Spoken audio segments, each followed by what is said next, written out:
सभी दर्शकों का प्रतिज्ञा 21 चैनल में हार्दिक स्वागत है। आज हम भारतीय संविधान का एक टॉपिक है मौलिक अधिकार, उसके बारे में अध्ययन करेंगे। मौलिक अधिकार। मौलिक अधिकार संविधान के भाग 3 संविधान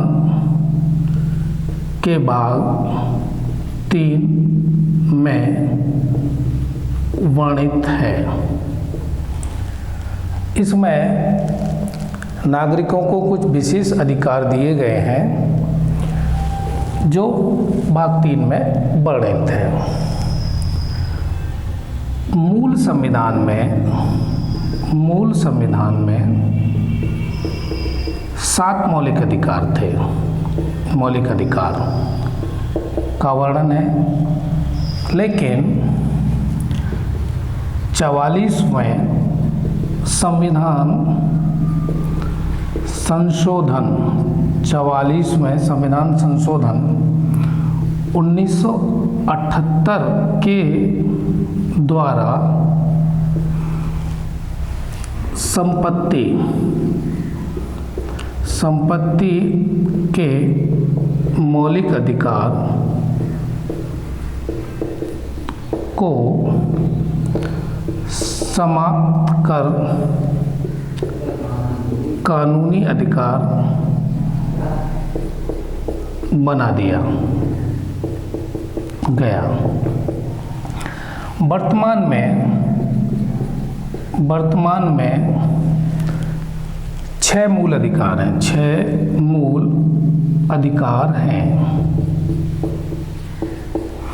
अब तक मैंने आपको जो जानकारी दी है वो ये संविधान के भाग 3 में मौलिक अधिकारों का वर्णन है। संविधान जब बना तो उस टाइम 7 मौलिक अधिकार थे। 44वें संविधान संशोधन 1978 के द्वारा संपत्ति का जो मौलिक अधिकार है उसको समाप्त कर दिया गया और इसे कानूनी अधिकार बना दिया गया। वर्तमान में 6 मूल अधिकार है और उन 6 मूल अधिकारों का हम लोग देखते हैं अध्ययन करके कि क्या क्या है। पहला है समानता का अधिकार। दूसरा है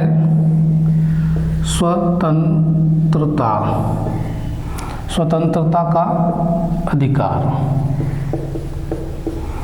तीसरा है आपका शोषण के विरुद्ध अधिकार। चौथा है धार्मिक स्वतंत्रता का अधिकार। पांचवा है संस्कृति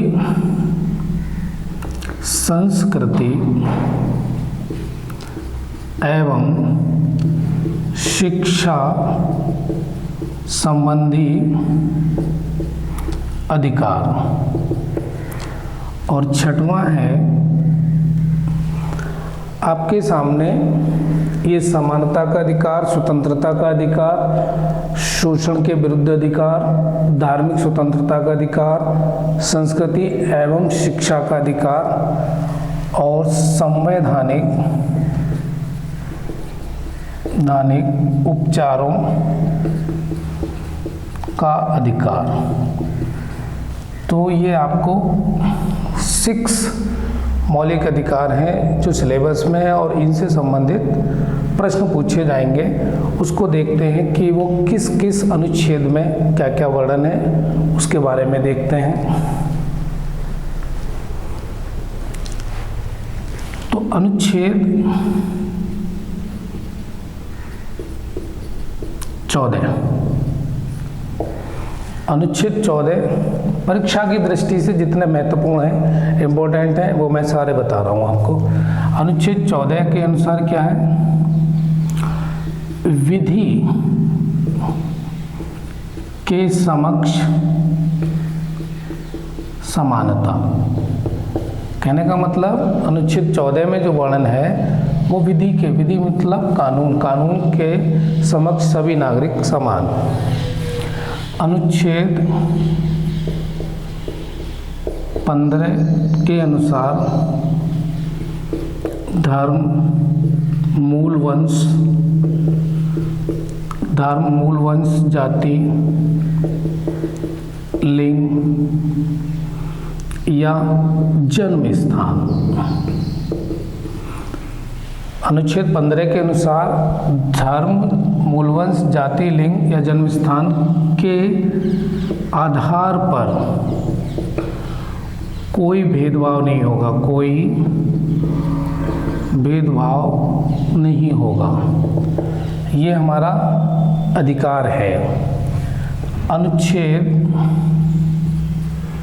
16 में जो वर्णन है वो क्या है? लोक नियोजन के अवसर की समानता।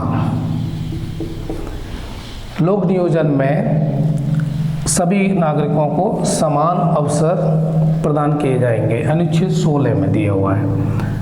अनुच्छेद 17 के अनुसार क्या दिया हुआ है? अस्पृश्यता का अंत। अस्पृश्यता मतलब छुआछूत। अनुच्छेद 18 उपाधियों का अंत। अनुच्छेद 19 वाक स्वतंत्रता आदि का वर्णन, यानी ये अभिव्यक्ति की जो स्वतंत्रता है वो अनुच्छेद 19 में दी हुई है। अनुच्छेद 20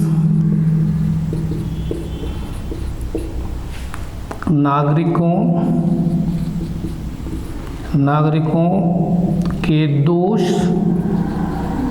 सिद्धि के संबंध में संरक्षण। अनुच्छेद 21 में दिया हुआ है प्राण एवं दैहिक स्वतंत्रता का अधिकार। तो यहाँ से आप देख रहे हैं ये स्वतंत्रता से संबंधित है। स्वतंत्रता अनुच्छेद 22 कुछ दशाओं में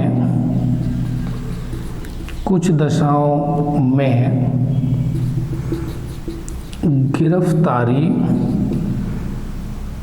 एवं निरोध से संरक्षण। अनुच्छेद 22 में ये दिया हुआ है कि अगर किसी को गिरफ्तार किया जाता है तो 24 घंटे के अंदर उसे मजिस्ट्रेट के समक्ष प्रस्तुत करना होगा।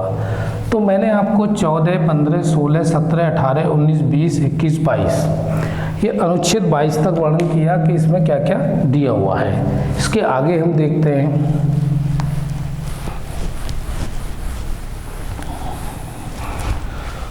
अनुच्छेद 23। अनुच्छेद 23 के अनुसार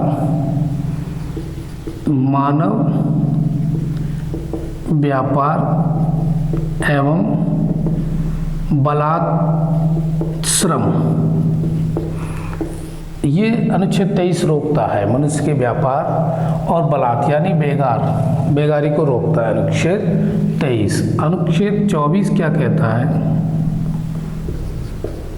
अनुच्छेद 24 ये बालकों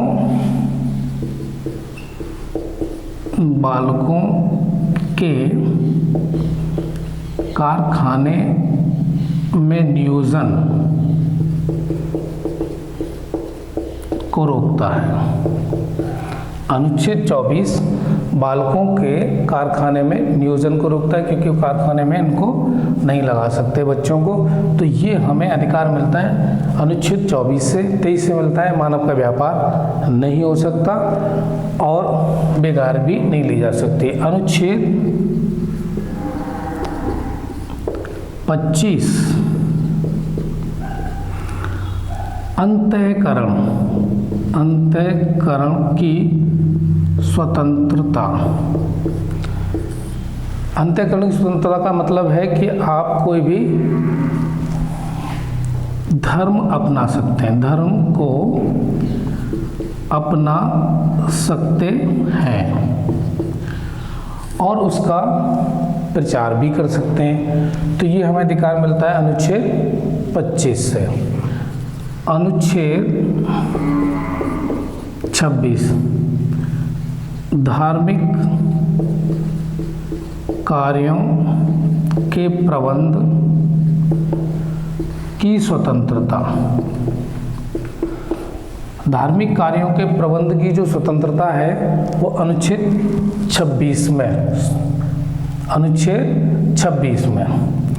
अनुच्छेद 27 हमको बताता है धार्मिक व्यय पर कर से मुक्ति, कर से मुक्ति, यानी जो धार्मिक खर्चा होंगे उन पर कोई टैक्स नहीं, टैक्स नहीं लगाया जाएगा, कर से मुक्ति। अनुच्छेद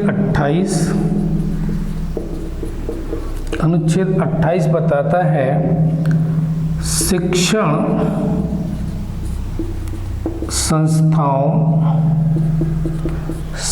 संस्थाओं में धार्मिक शिक्षा निषेध। कहने का मतलब ये है कि जितने भी राजकीय शिक्षण संस्थाएं होंगी, राजकीय शिक्षण संस्थाओं में आपको धार्मिक शिक्षा पर प्रतिबंध है। अनुच्छेद 29 अल्पसंख्यक वर्ग के हितों का संरक्षण। जो अल्पसंख्यक वर्ग हैं उनके हितों का संरक्षण कौन करता है? अनुच्छेद 29। अनुच्छेद 30 बताता है शिक्षण संस्थाओं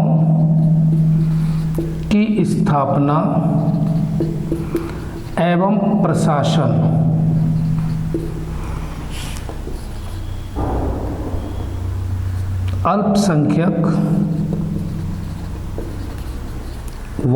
अल्पसंख्यक वर्ग का अधिकार है। यानी अनुच्छेद 30 शिक्षण संस्थाओं की स्थापना कर सकते हैं अल्पसंख्यक वर्ग के लोग, और इसमें 50% अल्पसंख्यक वर्ग के लोग ही शामिल होंगे शिक्षण संस्थाओं में। कहने का मतलब होना अनिवार्य है 50% अल्पसंख्यक वर्ग के लोगों का इसके प्रबंधन में। अब आता है आपका अनुच्छेद 32 जो बहुत ही इम्पोर्टेंट है। इसे कहते हैं संवैधानिक उपचारों का अधिकार। संवैधानिक उपचारों का अधिकार इसे कहते हैं, और इसे डॉक्टर B.R. अम्बेडकर द्वारा संविधान की आत्मा कहा। अनुच्छेद 32 संवैधानिक उपचारों का अधिकार, और इसे डॉक्टर B.R. अम्बेडकर द्वारा संविधान की आत्मा कहा गया है। मैंने आपको अनुच्छेद 14 से अनुच्छेद 32 तक जो इम्पोर्टेंट परीक्षा पूछे जाने वाले अनुच्छेद हैं उनको बताया है, और आशा करता हूँ कि आपकी समझ में आए होंगे और इनको आप एक बार देख लेंगे, याद कर लेंगे तो मिल जाएगा। धन्यवाद।